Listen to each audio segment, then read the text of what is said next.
첫 번째 가보죠. 이런 먹튀는 처음. 아, 이건 또 무슨 얘기일까요? 사방 가족께서 제보해 주신 영상으로 시작합니다. 만나보시죠. 자, 어느 식당 안에 두 여성이 식사 중이죠? 아하, 있습니다. 자, 그런데 뒤늦게 남성 두 명이 저렇게 합류를 하고요. 한참 자기들끼리 대화를 하더니 자, 여성들이 먼저 이렇게 나갑니다. 어허. 자, 남성들도 뒤따라 나가려고 하는데 저 손님 계산하고 나가셔야지. 사장님이 붙잡자. 기분 나빠서 결제 못하겠다는 듯이 저 버티던 남성들 결국 경찰이 출동까지 했습니다. 아니, 기분 나쁜 건 자기들 사정이고 먹었으면 계산해야지. 자, 그래도 경찰이 왔으니까 잘 해결이 됐겠죠. 저게 한 달 반 전 일인데요. 아직도 감감무소식입니다. 저게 지난 8월 30일 평택의 한 식당에서 일어난 대놓고 먹튀 사건이었습니다. 두 여성이 먼저 와서 식사를 하고 있었고 뒤늦게 두 남성이 합류하게 된 상황이었습니다. 그러다가 여성 둘이 먼저 식당을 나갔는데 그 한 여성이 다른 한 남성한테 욕설을 막 퍼붓고 나갔다고 합니다. 무슨 일인가 싶었지만 아무튼 그런가 보다 했고요. 남성들이 식사하고 일어나길래 결제하셔야죠 라고 얘기를 했다고 합니다. 그런데 남성 두 명 다 못하겠다고 나섰습니다. 한 명은 차비밖에 없어서 돈 못 내겠다. 다른 한 명은 기분이 나빠서 못 내겠다. 이렇게 배째라식으로 나왔다고 합니다. 결국 신고를 했고요. 경찰 와서 입금하겠다 이런 임시 진술서까지 쓰긴 했습니다. 그리고 먼저 나간 여성들 연락처까지도 받았습니다. 일단 누가 됐든 간에 약속한 날짜에 입금만 해준다면 사건화는 안 하려고 했다고 합니다. 하지만 지금까지도 여성들도 남성들도 아무도 입금을 안 하고 있는 상황입니다. 연락처까지 차단당했습니다. 아니, 승희 의원님 어떻게 해요, 그럼? 이런 경우에 있어서는 다시 찾아서 그 사람들한테 그 돈을 당연히 받아야죠. 저렇게 대놓고 먹튀를 하는 부분에 대해서는 분명히 좀 경찰이 적극적으로 중재를 해야 될 필요가 있다. 이렇게 말씀드리겠습니다. 좋습니다. 자, 두 번째 이어가죠. 흉기 들고 지구대 난입입니다. 자, 영상으로 만나보시죠. 자, 인천의 한 지구대 흉기 휘두르는 저 여자 괴한. 아이고야, 자, 가림막을 두고 경찰들을 저렇게 위협 중인데요. 흉기를 들고 이리 갔다 저리 갔다 계속 왔다 갔다. 자, 바로 그때 3단봉을 든 경찰 조심스레 저렇게 뒤로 다가옵니다. 자, 순간 팍! 아우, 팍! 내리쳤어요. 저 흉기 든 손 팍! 자, 그래놓고 안쪽으로 저 괴한을 밀어 넣습니다. 3단봉 쓰지 말고 테이저건 쏘시라니까요. 예, 지금 이 사건 인천 미추홀구에 있는 주안역 지구대에서 일어난 사건인데요. 한 사람이 흉기를 들고 저 지구대로 탁탁탁 들어옵니다. 그런데 지금 전체적으로 보이지 않지만 지구대에는 6명의 지구대 경찰들이 있었습니다. 이 사람 들어오자마자 했던 이야기가 뭔지 아십니까? 내 오토바이 돌리도!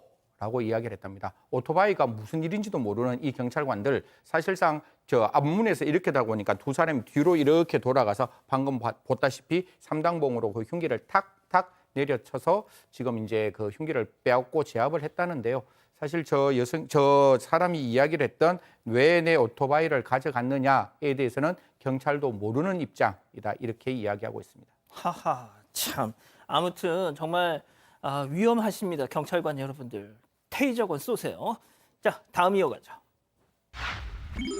쓸데없이 버럭입니다. 자, 도로 위에 위험천만한 상황 역시 영상으로 만나보시죠. 자, 1차선 주행하는 불박차. 자, 그런데 그때 2차선 이렇게 또 막혀 있으니까 아하, 자, 잘 가고 있는데 갑자기 오른쪽에 차량에 끼어들기를 시도했어요. 자, 불박차 과연 양보를 할까요? 아닙니다. 자, 그런데 지금 남성이 내려서 자, 그런데 차가 멈춰 있어야 되는데 점점 뒤로 안 돼. 근데 멈춰서 그제서야 달려들지만 아이고 운전석 문 꺾였어요. 자, 그리고 이 불박차 완전 저렇게 싹 긁어버렸습니다. 아이고, 그러게 왜 차 도로에서 내려가지고 또 항의를 해 왜?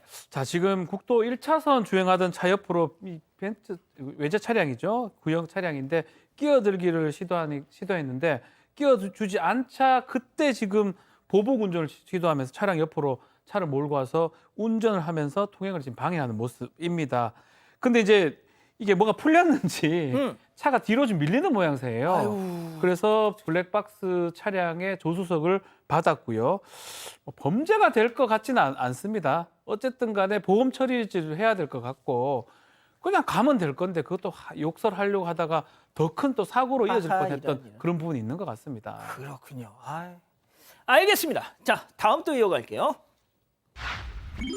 발에 소주를 콸콸콸입니다. 자, 사반 가족께서 직접 제보해 주신 영상 충격적입니다. 만나보시죠.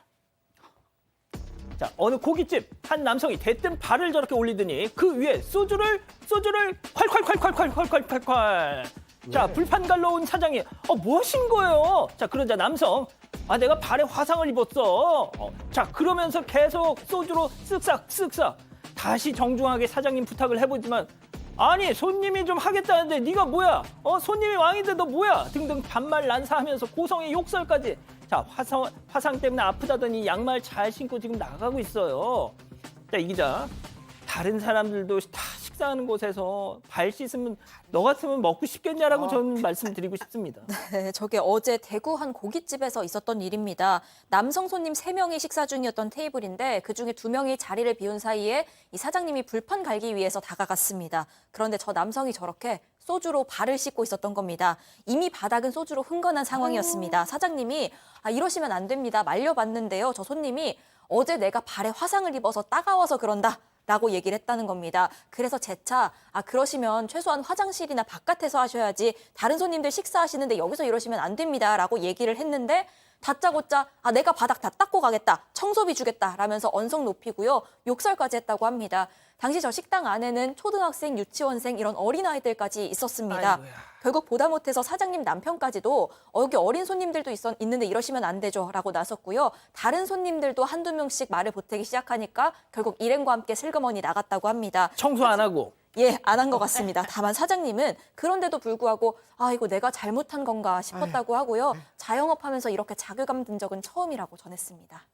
박 변호사님? 네, 그렇지 않습니다. 왜 저러고 살아 진짜? 이게 사실은 우리가 도덕, 윤리가 있고 법률이 있습니다. 이게 한계선에 있는 그런 것들을 얘기할 수밖에 없는데, 근데 일반적으로 저런 어떤 공공장소라고 해야 되겠죠, 식당이니까 거기서 소주로 발을 씻는, 화상 입었다고 하지만 그게 정상적인 행동은 아니죠. 근데 예전에 저걸 처벌할 수는 없지만 저는 좀 엄밀히 말하면 위력에 의한 업무방해죄가 성립한다고 보거든요. 왜냐하면 사장님이 요청을 했었어요. 사장님이 왜 요청을 했냐면 정말 정당한 행위가 아니라고 보고 옆에 다른 손님들의 주의사항이 있었기 때문에 했는 걸로 보이고 거기에서 욕을 하면서 막 안 했던 부분 위력으로 보이거든요. 엄밀히 말하면 범죄도 해당할 것 같아요.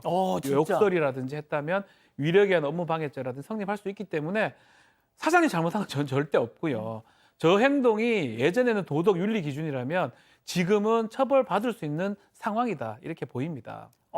교수님이 방금 그 영상 VCR 보시면서 이러면서 막 좀 따끔하게 한마디 화상을 입었으면 병원을 가야지 왜 고깃집을 왔어? 글쎄 말이에요. 화상에 지금 소주가 효과가 있는지도 잘 알지 못한 채 저렇게 정말 식사를 하는데 발을 씻고 있으면 너무 짜증나지 않습니까? 정말 이거는 업무 방해에서 한 발 더 나가서 정말 모든 사람에게 너무 더러워서 식사를 그만두게 만드는 이런 부작용을 초래한 것으로 보입니다. 네. 그러니까요. 알겠습니다. 자, 다음 또 이어가죠.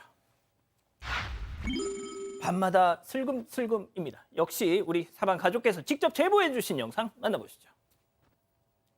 자, 캄캄한 밤의 골목길입니다. 자, 남성이 슬그머니 문을 열고 나와요. 자, 그러면서 골목 두리번 막 하고 있는데, 자, 오토바이 곁으로 살금살금 다가가더니, 가더니 쪼그려 앉아. 뭐 하는 걸까요? 뭘 하는 것 같아. 자, 뭘 만지고 있어요. 자, 그러더니 다시 슬그머니 일어나더니 아무 일도 없었다는 듯이 저렇게 설렁설렁 걸어가고 있죠. 뭔가 냄새가 납니다. 수상해.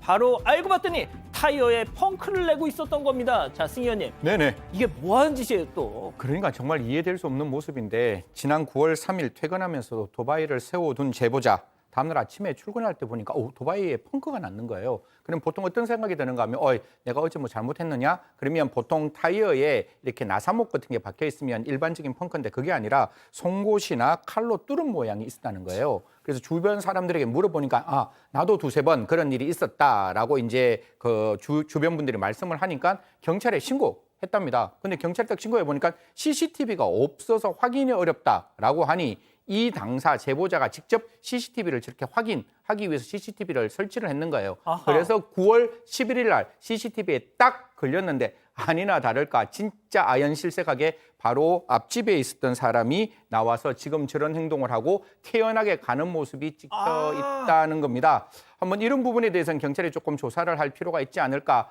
그냥 펑크를 내는 게 아니라 흉기로 차를 펑크냈다면 특수손괴가 될 수 있는 가능성이 분명히 있으니까요. 이런 부분 정말 제대로 좀 짚어서 왜 그런 일이 있었는지 알아봤으면 좋겠습니다. 교수님, 앞집 남자 무슨 억하심정에?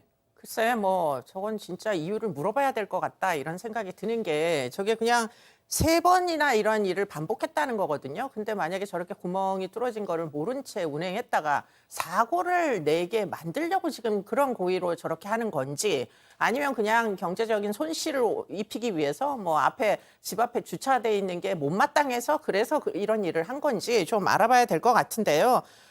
타이어 그래서 결국은 교체 비용으로 수십만 원이 깨졌다 이렇게 얘기를 하시고 계시고요. 더군다나 이제 이 사람이 누구냐 앞집에 문의를 해보니까 이 집 거주자는 아니랍니다. 세입자의 지인으로 추정되는 자다. 세입자도 아니고 세입자의 지인이 그 집에서 밤마다 슬금슬금 3번씩이나 이런 일을 한다는 게 경위가 좀 이상하다 이런 생각이 듭니다. 그러니까요. 알겠습니다. 자, 마지막 사연으로 가보죠. 남편인지 아들인지 하하. 자, 오늘 사연도 우리 사방 가족께서 직접 우리 가족 여러분들의 집단 지성의 판단을 받아보고 싶으시다면서 제보해 주셨네요. 네, 오늘 사연자는 갓 태어난 쌍둥이를 키우고 있는 육아맘입니다. 매일 아침 아이들 데리고 이렇게 동네 산책을 한다는데 이 보통 아기 엄마 아빠들끼리는 말도 쉽게 트고 또 친해지잖아요. 최근에는 한 아기 아빠가 이렇게 동네 산책을 하다가 마주쳐서 약간 대화를 나누게 됐다고 합니다. 그냥 육아 이야기 좀 하다가 그 아이 아빠가 저는 아내가 너무 힘들어해서 가끔 이렇게 제가 데리고 산책시켜요라고 했고 사연자는 정말 자상하시네요. 가정적이시네요. 이런 정도의 스몰 토크가 오갔다고 합니다. 그리고 그날 가서 남편한테 이런 일도 있었다라고 얘기를 할 때는 남편이 별 반응이 없었습니다. 그런데 그러다가 사연자가 주말을 맞아서 잠깐 혼자서 장을 보러 나갔던 겁니다. 그런데 돌아오니까 남편이 왜 이렇게 늦었냐면서 평소와 다르게 좀 과하게 반응을 했다는 거죠.